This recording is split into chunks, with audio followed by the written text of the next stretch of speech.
And whenever I have been excited about trivia, this one person has to DM me and undercut me in some way. I want to box you, okay? I'm not kidding. I want to get in the ring with you. You are pissing me off. This is one person that I'm beefing with, okay? This is a direct call out, okay? Whoever you are out there, if you even listen to the podcast, I don't know, you've been terrorizing me on Instagram. But I think what pisses me off the most is that they're wrong. Dude, where are you? Pick up your phone. I'm throwing a summer party tonight, and you're obviously invited, so call me back. Okay, I love you. Bye.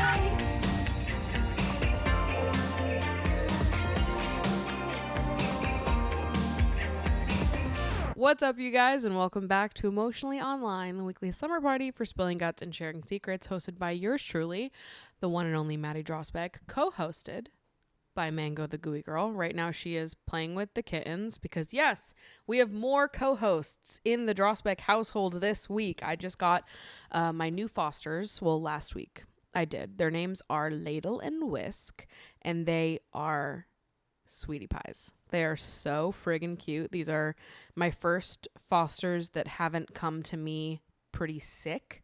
So they have been able to play with Mango for much longer than the other kittens were able to, just because the other kittens were sick. So I had to keep them quarantined for so much longer, so they didn't get as much time with Mango before it was time for them to go to their forever homes. But these girls are the cutest, sweetest, funniest things ever. We have Ladle, who she wears a striped shirt. They'll both come up here at some point. They're just running around right now. But Ladle wears a striped shirt because she has a chest plate that actually just got removed today. But she was born with a birth defect that made it so that her sternum caved inwards. So she's had to have a chest plate that is basically like sewn to her bones to help correct that as she grows, but it was just removed today, so she's doing fantastically. And then Whisk is blind and she only has one eye. The one eye that she does have, though, I am suspicious about how much she can see, because she's very playful and, you know, she jumps up on high surfaces. Her like depth perception is great. She'll like follow things around if I'm like swinging a toy in front of her. I've never seen her run into anything, or I don't know. She doesn't behave like a blind cat, or how you would think a blind cat would behave. But allegedly, she can only see like some light and shadow out of her one eye. But I don't know. I am a little bit suspicious of her. These two are the cutest things in the whole world, though. When they came to me, Ladle was very social. Right from the jump, she was cool with me. Whisk was scared of me at first. She wasn't hissy or anything. She was just nervous, anxious baby, similar to Mango in a lot of ways. But over the last few days, Whisk has really taken a liking to me. Ladle is also very cuddly and sweet, but she's more like chaos. She wants to run around and jump off the walls and just move 100 miles an hour. Whisk is a little bit more calm. She'll like occasionally have bursts of that kitten energy, but it's not constant for her. Most of the time, she just wants to sit right next to you, and I'm training her to be like being held. So we're getting there. She likes being held by me for like short periods of time now. But we will get there. But she's been following me around the apartment like she's my friggin' shadow. I'll like walk into one room and she immediately follows me, and her and Mango does the same thing. But I was sitting in my bedroom with her and Mango earlier today while Ladle was out getting her chest plate removed. And I was sitting there for like a while, and they're both like, Whisk is sitting behind me on like the back of the chair I was sitting in, and Mango's on my bed. And as I got up, I like started walking and I looked behind me, and they both immediately are like walking side by side, following me, looking up. I was like, this is like the best life ever. I actually can't think of a better way to spend my days than like, you know, just getting to surround myself with the cutest friggin' animals in my perfect little home. Oh, there she is. Ladle's in the back here. You can see her. being Miss Crazy with the shirt. And then Whisk is also behind me, but she's too baby, so you can't see her. So we're feeling loved up in this household. We've had a great week together, me and the Fosters. We've also had a great week because for those of you that give a shit about my trivia journey, which somebody out there does. Somebody out there likes to see an underdog story. I know there's some of you out there, you hating ass bitches, that don't want to see an underdog story, and I'll get to you in a minute. But for a second, let me just flex one of my greatest accomplishments. Truly, something that I am most proud of in my life. This is like top 10 for me. I'm going to lead with this when I introduce myself now. This is so important to me. We just finished competing in this summer season of the New York City Trivia League. During this summer season, there were 720 registered teams. Okay, so this is not counting the amount of people that show up to trivia once or never register, even though they are coming to trivia regularly, compete under different team names every single week. These are just the teams that registered. 720 registered teams that played at least 2 games during the summer season. Oh, we've got a guest that wants to step on my computer screen. The lads on tour, have just finished in 7th place in all of New York City. In all 720 registered teams and all the people that don't ever actually officially register, we are ranked in the top 10. We are in the top fucking 10. Do you hear that? Do you know how many thousands of people play in this league? There's probably at least 3,000 registered players, right? Because we've got each team can have a max of 6 people. Some people don't have 6 people, give and take. I'll give it like at least 3,000 people are consistent players in the league. That's a low ball, right? It is very well, absolutely is more than that, considering all the people that aren't registered, right? But 3,000 minimum. And we are among the very top. You really can't tell me shit. You really cannot tell me shit. I have never been prouder of an accomplishment maybe in my entire life. I care more about this than the fact that I have a college degree. None of it means anything to me anymore. I am in the top 10 teams of trivia here in New York City. Bro, I love being a fucking nerd. I love it. It's the best thing ever. You can sincerely suck on my little nuts, okay? You can lick and chew and savor my little nutties, okay? Because let me just say, I don't know if this is multiple people or if it's just one person that preys on my fucking downfall, but I see you in my goddamn DMs. I see you, and you are my arch nemesis. And I need you to know that I talk about you to everyone I know. You've infiltrated my psyche, okay? You have, and I am gloating and flexing right now because of you, bitch, okay? To the one person that always finds himself in my fucking DMs whenever I talk about trivia. Whenever I'm excited about anything and I'm like, oh, guys, I'm so excited. We just did this. We just did that. Oh, we won first. There is somebody who slides up into my fucking DMs every time I'm excited about trivia. And they go, sounds good, but the only reason you guys are winning is because Kingsmen don't come anymore. Hello? First of all, I'm not kidding. I'm not kidding these comments. This one person, because it's got to be one person because this is crazy. Right? And at first I was like, is this someone that knows me? Like, why do you know what the other team names of people that we've competed with are? But you know what? I was like, I've posted the score sheets enough.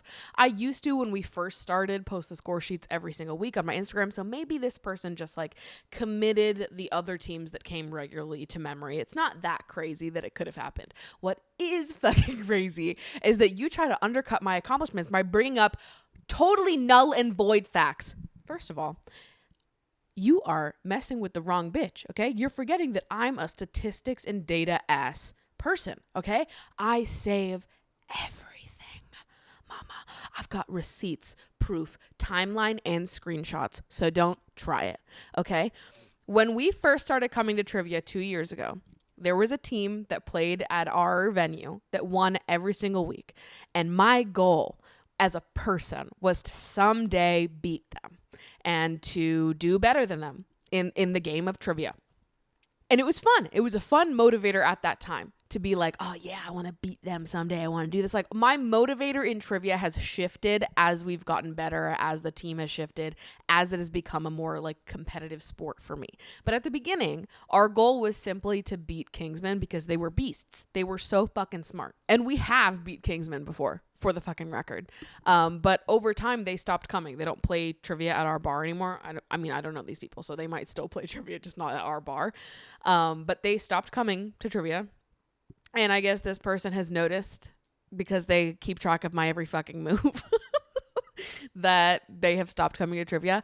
And whenever I have been excited about trivia, this one person has to DM me and undercut me in some way and be like, but it's actually not that cool because the only reason you're winning is because Kingsmen aren't here. I want to box you, okay? I'm not kidding. I want to get in the ring with you. You are pissing me off. This is one person that I'm beefing with, okay? This is a direct call out, okay? Whoever you are out there, if you even listen to the podcast, I don't know, you've been terrorizing me on Instagram. But I think what pisses me off the most is that they're wrong. And again, you are messing with the wrong bitch. I have the data. I have the statistics. We have, as a team, slowly improved over time to the point where now we are pulling better numbers than what they used to pull when they would beat us every week. So you specifically can eat and chomp and suckle on my little nuts because you don't get to undercut my accomplishments. You don't get to, and fuck you, bitch, because it's not just part trivia to me. This shit is important. It's a competition. It's a sport. They were a great team. We are also a great team. So you need to commit this one to memory, mama. I'm like sort of joking, but also isn't that such an annoying comment? It's like actually pissing me off, but also I'm joking. But also, hello? You see someone's excited about something and you're like, not that cool. It's like, can I not be excited about trivia? Some of you are bullies to me. You're bullies to me in my fucking DMs, and just know that I see it and I'm engaging in the beef. Okay, so this was my formal response to my one fucking hater who's been preying on the downfall of the lads on tour. You wish, bitch, okay? I made a Letterman jacket. I made a crew neck. I made a necklace. I made a hat. You actually can't fuck with me. Like, I am owner of the Lads on Tour Enterprises conglomerate media fucking giant, okay? You have no idea what to do with how committed I am to this and how much of a beast I am, okay? You literally don't even know what to do. Your head is exploding. You're panicked and you're like, no, actually you're not that cool. No, I fucking am, bitch. I actually am that cool. And you are panicking because you didn't even realize that someone could be this fucking cool. Like, you are literally panicked right now. And you know what? Keep panicking. Keep fucking panicking. Because I'm here, bitch. And we just came in top 10 in New York City. So nobody can tell me anything for the rest of time. Nobody can tell me fucking anything for the rest of time. Need I remind you that the New York Times did a write-up on the New York City Trivia League like a year ago. And they interviewed all the ex-Jeopardy players that usually end up in the top 10. So just so you fucking know, I could end up on Jeopardy. You literally would never know. I hate a hater-ass bitch. God damn it. So anyways, we made it to the championship game. We're playing it this upcoming weekend. And I actually do not give a single shit how we place overall in the championship, because coming in top 10 in the season is what I cared about. And oh my God, I cannot believe we did it. It has been like 2 weeks since I got on the mic. And the last time we spoke, I told you guys that I was headed to Chicago for the Democratic National Convention, which I was invited to attend. It's now been about a week, 2 weeks, pretty much, since I got back. So I've had some time to sit and think and reflect and just take all of it in. And I have so much to talk to you guys about. For starters, I kind of loved Chicago. I didn't get to see that much of it because I had a pretty packed schedule while I was there. But what I did see and eat and experience, I really liked. I thought it was a fun city. I had some really good fucking food in Chicago. I was honestly very impressed. I don't know if I just got fantastic recommendations from people or if I just got lucky. I don't know. But all the food I ate was fantastic. I went to Girl and the Goat and had like some of the best pork belly I have ever had in my life. It was spectacular. And then I went to, I think it's called Pequod's, and I got deep dish there because I read online that that was supposed to be really good deep dish, and it was good. Deep dish is like not my favorite thing, but I needed to get it while I was there. It was great, but what was better was their jalapeno poppers. They had crazy good jalapeno poppers. Jalapeno poppers in my like top 30 foods of all time. I couldn't commit it higher than that because that seems absurd, but it's up there for me. I think I just love cream cheese. Cream cheese bagel is my number one favorite food. Cannot top a cream cheese bagel. To me, that is my favorite food. I could eat a bagel for every single meal from now until the rest of my life, and I would never get sick of it. So I think jalapeno poppers are high up for me because I just fucking love cream cheese. But they had some really good ones at Pequod's. Deep dish pizza was fine. Pizza.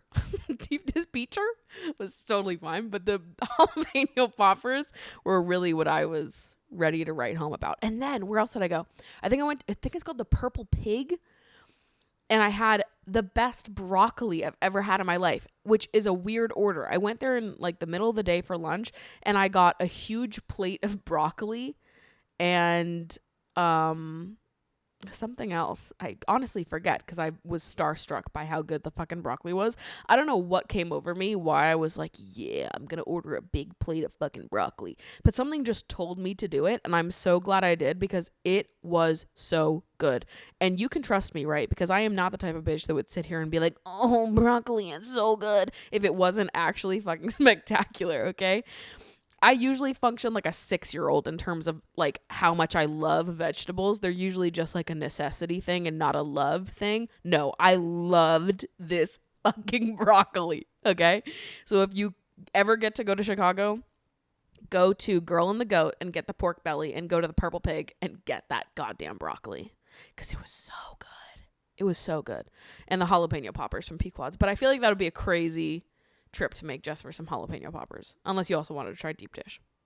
Anyways, food really great in Chicago. I would love to go back to Chicago at some point and get to actually explore more of it outside of, you know, all the political events and things I was going to that week. Fun city, all about it. Shout out to Chicago.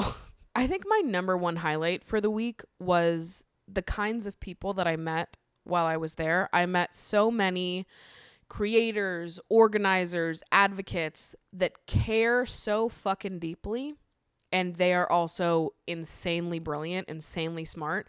And I was just excited and eager to be in conversation with these people, to get to listen and observe and just like take it all in. My social anxiety was through the roof, which I had anticipated that it would be.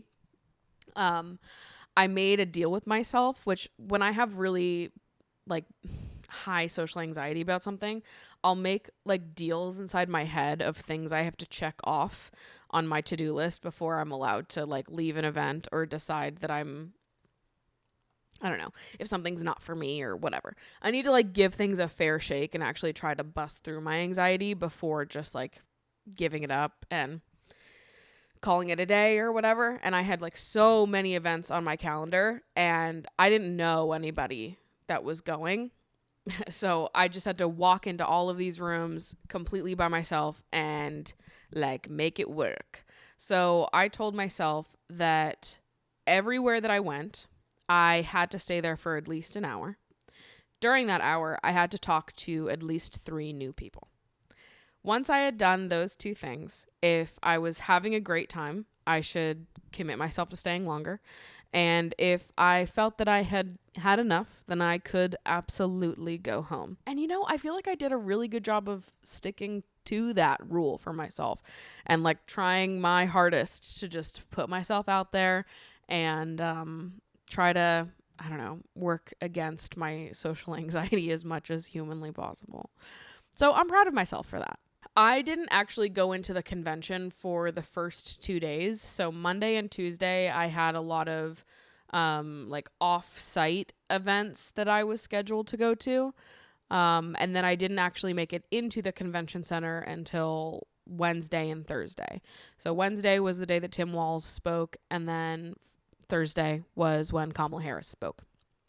So I was there in the building for both of those days. But Monday and Tuesday, I was out and about doing a lot of other events, all like political, surrounded around the DNC, but they were external programming happening elsewhere. So when I wasn't in the building, I like even when I was in the building, I like constantly had up Hassan's stream. And so Monday and Tuesday, I feel like I experienced the DNC mostly via Hassan and just watching through his lens. And then Wednesday and Thursday, I was sitting in the fucking crowd pulling up my Hassan stream because I could see him in like the little booth, and I'm like, I'm a Hassanabi head, okay? And so I was on my phone and I was like looking, and I can see him in the booth, and I was like, no, but like, is that him? And then I saw that there was a second person that came over and they're wearing the same color shirts, and I pull up his stream and there's a second person there. So I was like, oh, that's fucking Hassan. So cool. I think Hassan is like so smart and so entertaining. And I've been watching his stream for a long time now. So that was also cool to just like be there while Hassan was there and get to experience it for myself, but also still experience it with his commentary and perspective as well, because he's someone that I think is really smart. And then while I was there, I went to 2 parties. I went to one that was like a creator kickoff party that was a social nightmare for me, but we pushed through. We made it work. And I saw Philip DeFranco at that party, and I was like, whoa, that's crazy. Like, I'm like a YouTube fan before I am anything else. So all of a sudden when I'm like at the bar and Philip DeFranco is standing next to me, I'm like, that's crazy. Like, why the fuck is Philip DeFranco standing next to me right now? Like, that's crazy. I watched Philip DeFranco when I was in fucking high school, bro. I didn't say anything. I was too nervous. I was too scared. But I was like, whoa, seeing all the creators there that I like watch and consume content of or have in the past, and just like being way too scared to tell any of them that I like their videos or whatever. Oh God, I'm so embarrassing. But I admired them from a distance and was just like, wow, it's cool to be here and like see these people that I consume the content of. And then I went to the Hotties for Harris party, which was interesting. I don't know if you guys saw any photos or videos from that party, but they basically just rented out a warehouse and like meme-ified the shit out of it. They went so far down the meme hole, they TikTokified Kamala's campaign, basically. And it was interesting. That kind of shit makes me feel weird. I think I posted some pictures on my story on Instagram and I captioned them, "A lot happening here," or something. Because it's just like overwhelming to see all that. Because I'm like, yo, guys, we're talking about politicians right now. They are not that fucking cool. Like, they work for us. We're here out of necessity. Like, this is the way our government functions. I don't idolize these people though, nor is like voting them into office something that really excites me. Again, it's more of like a necessity thing, strategic thing more than anything. So there's something about the like memification of it all that sort of sends me for a loop, because I'm like, whoa guys, this is getting a little close to what the Trump supporters do in like their deeply committed like reverence for him, where he can do no wrong and they just worship him and love him and he's like a real celebrity to them. No, I think that is bad. I think we shouldn't do that. And I think that the Hotties for Harris party, there was definitely some aspects of it that I was like, okay. I think we need to ground ourselves in the fact that these are politicians we're talking about, and that I don't know if like making all of this so meme-ified and lighthearted is a great idea, when at the end of the day, like, politics is not lighthearted at all. And I think it's fine to support and like rally for whoever you are going to be voting for, whoever your candidate is. But there is like some, I don't know, just like meme brained line that gets crossed where people go full content brain with it. And I'm like, guys, these are politicians. But I will say there was a sex tarot reader at the Hotties for Harris party, and I fear she put a hex on me because she came up to me and she was like, do you want a reading? And she pulled a card for me, and the card that she pulled was reverse cowgirl. And I was like, well, okay, I've just been cursed for a lifetime, because what the fuck do you mean? The card that you just pulled was reverse cowgirl, possibly the worst position. Like, I actually can't think of a position I want to do less than reverse cowgirl. Why this hex was put on me at a fucking Hotties for Harris party, I couldn't tell you. Okay? All I know is that it was a curse that was placed upon me, and I knew it the second that it happened. And I was there. I knew nobody. So I'm like walking around this party with a little drink in my hand, trying to bop around to the Charlie XCX music that's playing. Like, no idea how to insert myself in all these conversations where there's like groups of people talking. Couldn't be fucked. Couldn't tell you how to do that. So I'm like walking around, this sex tarot reader's like, oh, she looks vulnerable. Yeah, this girl's just walking around by herself. Let me traumatize her by pulling the reverse cowgirl card for her. Weird vibes. Wasn't a huge fan, to be honest. But days 3 and 4, I was inside the convention center, which was a very cool experience. I think it was interesting to be able to observe history as it's happening right in front of you. I was excited to be there and just listen and react. It was a very emotional thing to be a part of. There were a lot of really great protests happening both inside and around the convention center throughout the week. In the circles that I was a part of, this was like a constant topic of conversation, and one that at least the people that I was interacting with were largely in support of. I think there were a lot of people in that building, particularly the creators and the people that are sort of one step removed from the like politicians that are there.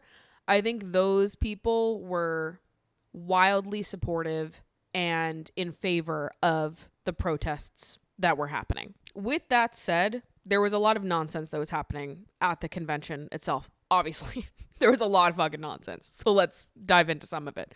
On like the first day of the convention, I believe, you guys probably saw this clip, some delegates held up a sign that said "Stop Arming Israel," and other people immediately were like trying to block the sign and take it down. I saw other people walking around the convention center with like handwritten signs. Obviously, there's a lot of people wearing clothing in support of Palestinians, and they're wearing pins, and like visually walking around the center, you are seeing people like in constant like visual support of Palestinians and an arms embargo. Bernie had mentioned it in his speech, and probably most notably, there was a campaign to allow one of the Palestinian American delegates, Rua Roman, state representative from Georgia, to give a speech at some point during the convention, which would have been really fantastic.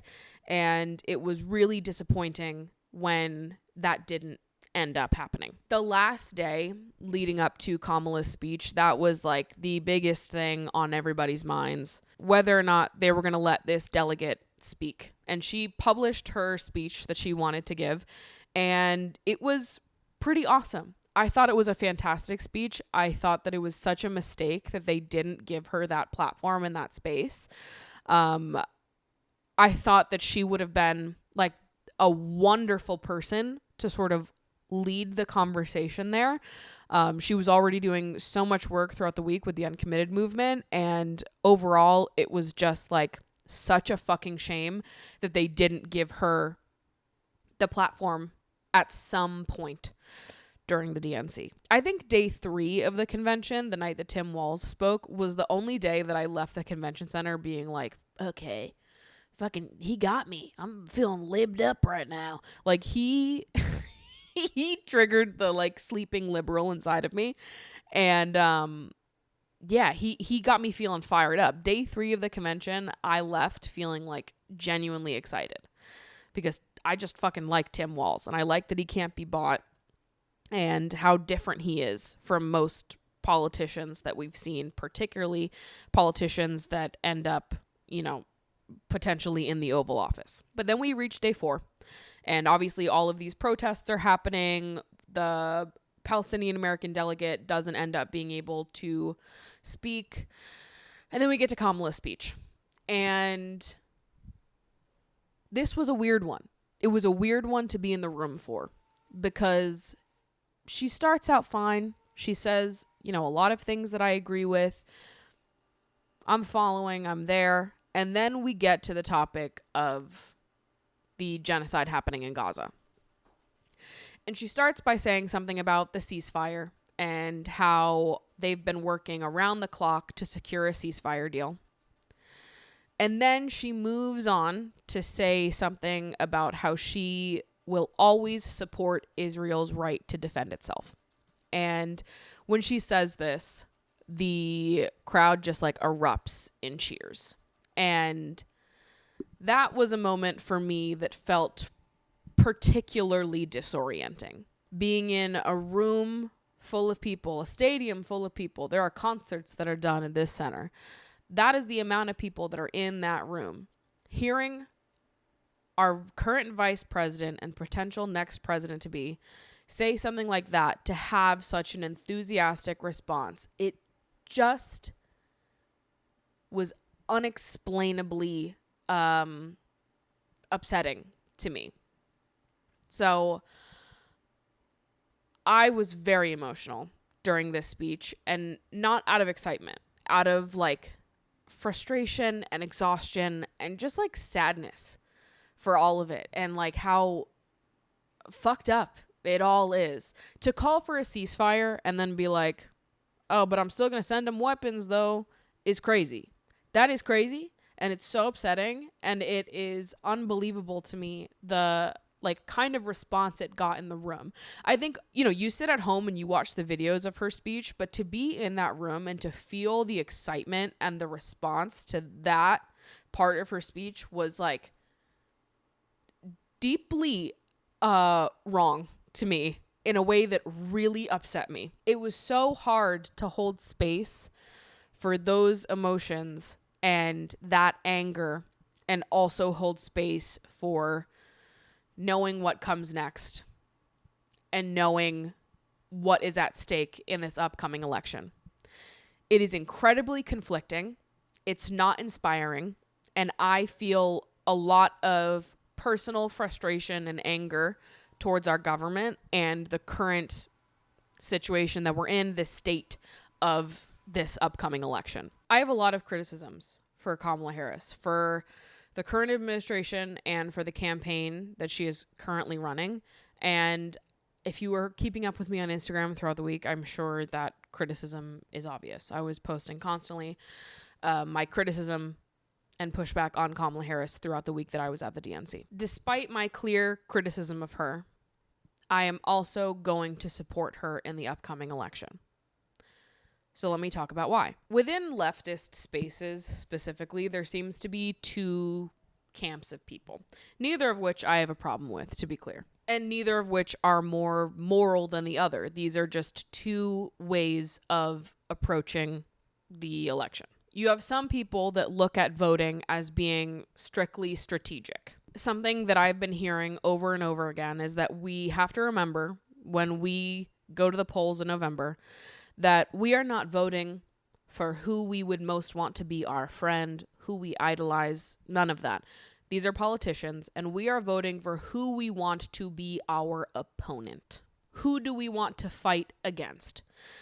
Because this country is corrupt by default. Whoever gets elected into office, they are immediately complicit in all of the corruption and all of the destruction that is happening in the world at the hands of the U.S. It is our job to vote someone into the highest amount of power in this country that we feel the most equipped to fight against. They are our opponent, not our inspiration. And then there's the other camp of people that remain undecided until election day because they feel that the Democratic nominee really has to earn their vote by making steps towards change and achieving the list of demands that they have in order to have their vote earned. And these are very reasonable demands. If they are not met, they will not show up to vote. I do not personally view either of these two things as being more moral than the other. Ultimately, I think we are on the same team. We believe the same things at our core, and we are just trying to figure out the best path forward in achieving a brighter, more optimistic future for this country. So before I jump into how my brain has been sorting through all of this, I want to make clear that I do not judge any other leftist that might be approaching this election differently than I am. Ultimately, I know that you and I, speaking directly to other leftists, believe the same things and are working towards the same kind of progress. To be honest, I find a lot of the leftist versus leftist discussion to be kind of distracting and ultimately pulls us away from knowing who our real opponents are and who our real threats are, especially being less than 60 days away from election day, I believe, at the time this podcast is going live. We believe the same things. Our hearts are in the same place. I am not concerned about policing what other leftists are choosing to do in this election, and I don't think you should either. Come November, we will have two options: Kamala Harris or Donald Trump. Yes, I know you can vote third party if you would like to, but understanding reasonably, if I look into the future, what's going to happen come November, it's going to be one of these two. I am not saying that I love the two-party system. I for sure fucking don't. But that is the system this country uses. So come November, we will end up with one of these two people as our next president. If Donald Trump were to find his way back into the office, there would be so much at stake. And let me be clear, there's a lot at stake with both of these candidates. But let's focus specifically on Donald Trump first. The climate crisis, reproductive freedoms, gun safety, healthcare and gender-affirming care, public education, the ability to protest and to get out there and vote for who we the people deem fit to serve us. All of that and more is going to be at risk with Donald Trump back in office. And perhaps what is the most damning of it all, and for me, this is really what makes it like an open and shut discussion, is that during the next administration, there will be 2 to 3 Supreme Court seats turned over. Meaning that the next president will get to appoint 2 to 3 new Supreme Court justices. There are 9 Supreme Court seats. Donald Trump has appointed 3 of them. If Donald Trump is back in office, that would mean that Donald Trump has appointed more than half of the United States Supreme Court. What that effectively means is that it would take, at the very least, the rest of my lifetime to even begin undoing the damage that would cause to our democracy.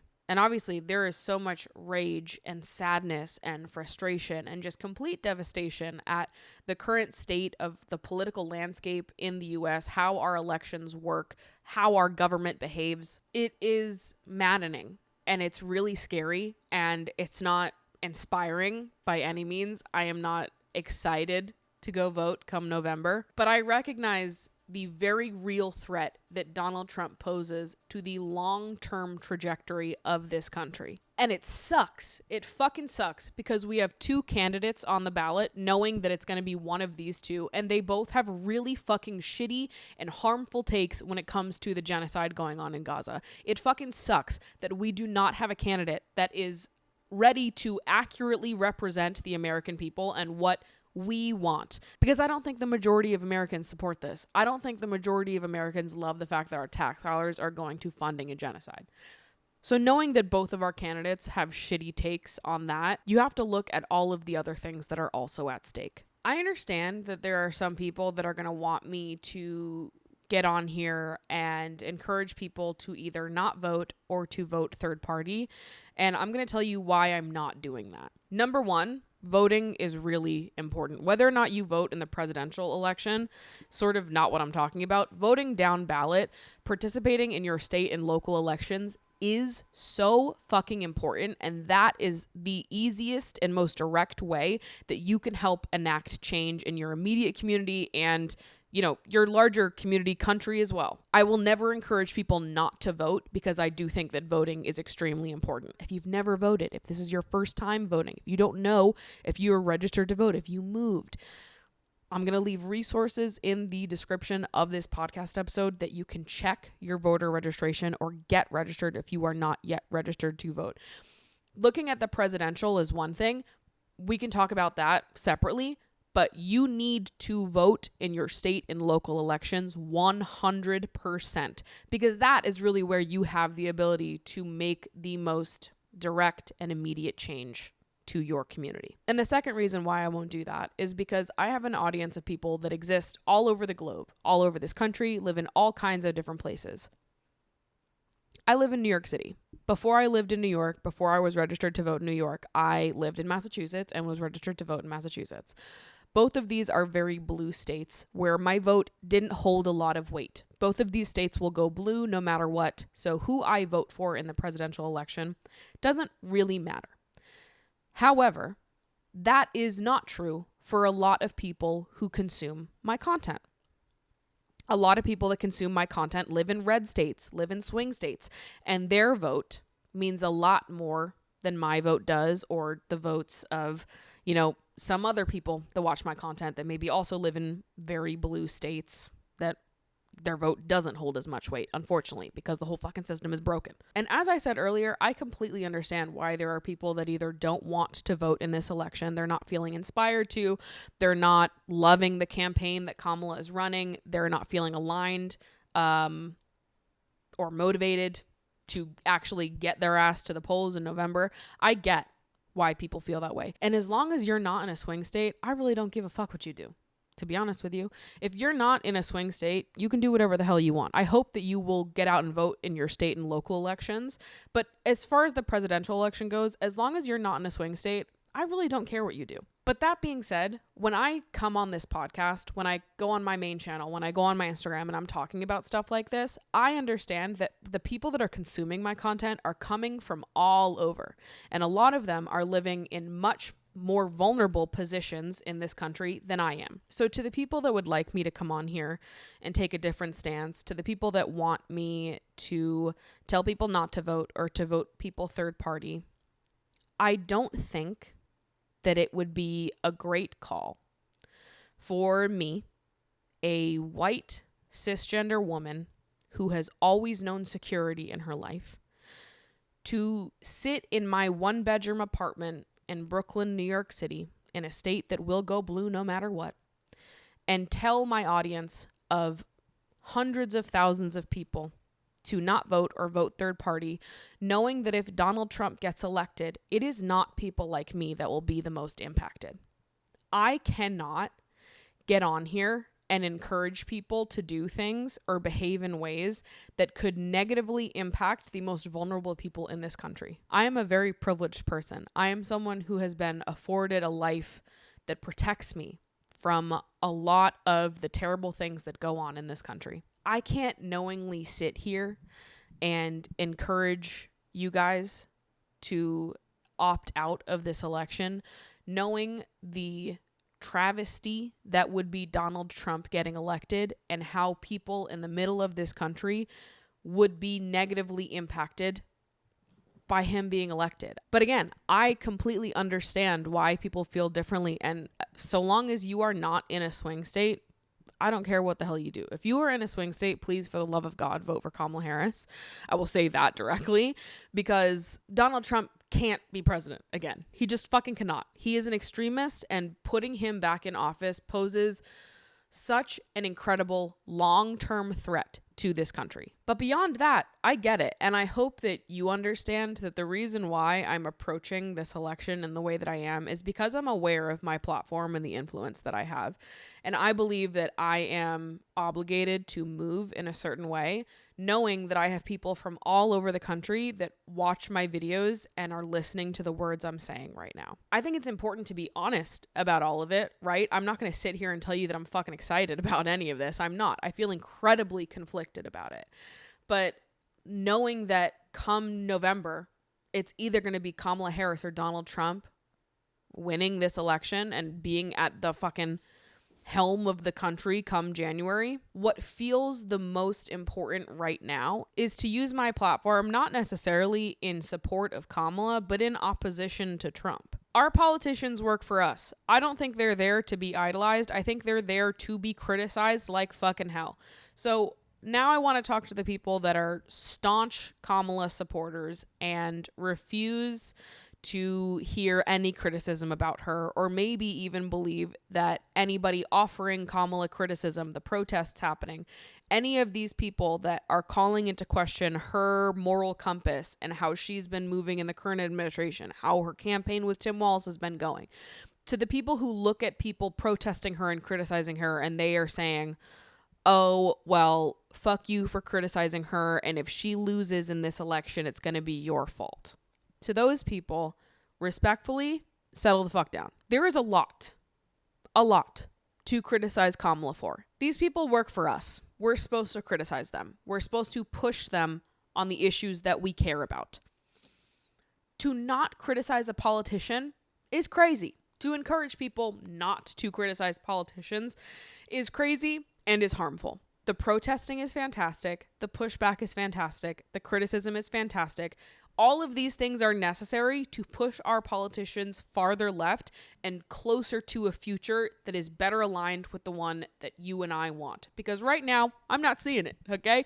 It's pretty fucking bleak. It's not exciting. It's not inspiring. I'll keep saying it. I feel incredibly conflicted. It just sort of is like, this is where we're at, and these are our options and our path forward. So what are we going to do?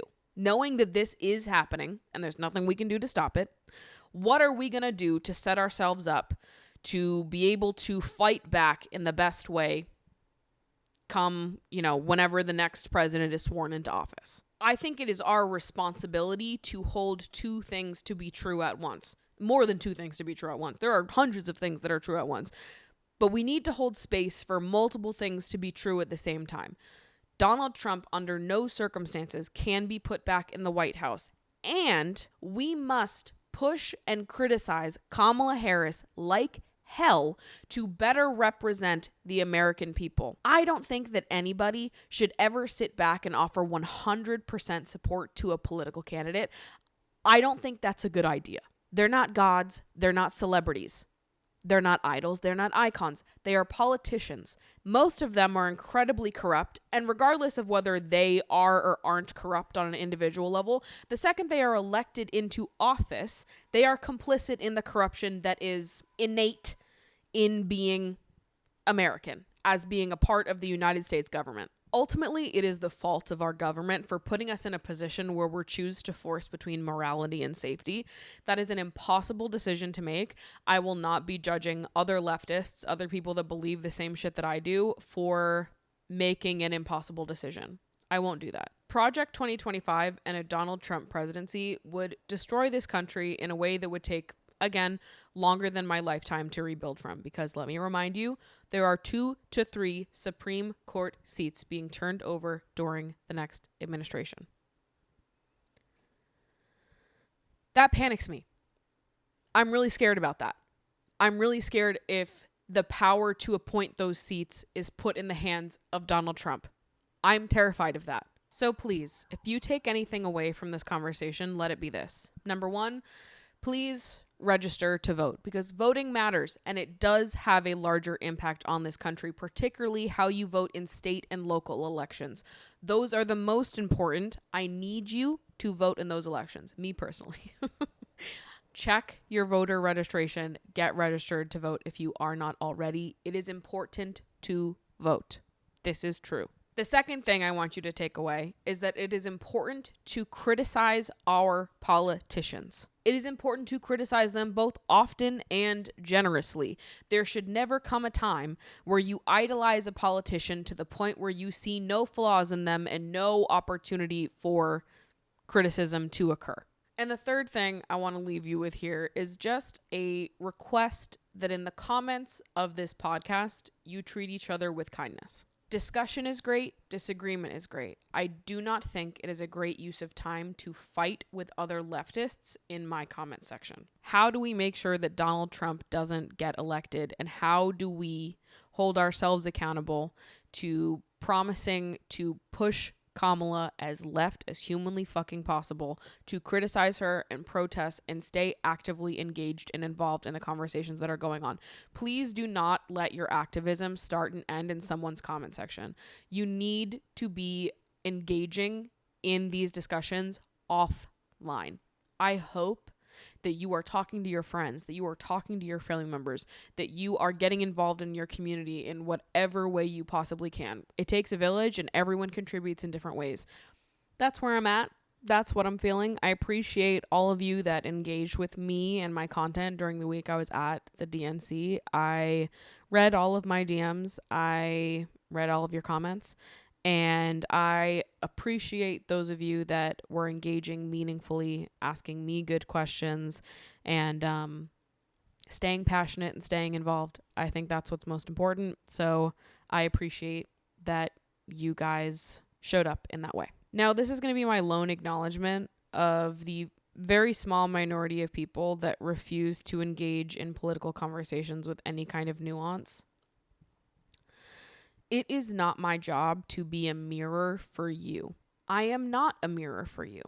It is my job to get up on here on my platform and use my voice in a way that I can feel proud of, in a way that aligns best with what I think is right. All I can do is what I think is best, right? All I can do is try to do my best. And that is what I always promise to do.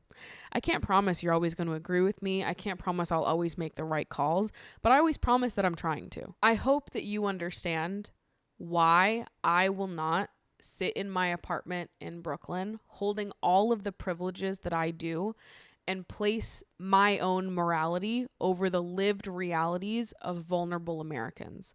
I hope you understand why I won't be doing that with the platform that I have. There are plenty of people that watch my videos whose lives would be destroyed by a Donald Trump presidency. It is not my job to be just like you.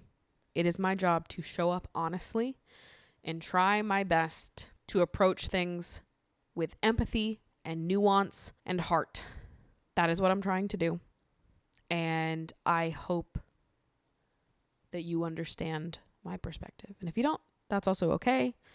But this is where I'm sitting with this. So I'm going to end this segment by dropping links both to check your registration, your voter registration, or get registered to vote if you're not already registered to vote, and also some links to Palestinian relief, because the genocide going on in Gaza is heartbreaking, it's maddening, and is a major topic of conversation in our current election, regardless of the fact that both of our candidates have shitty fucking takes on it.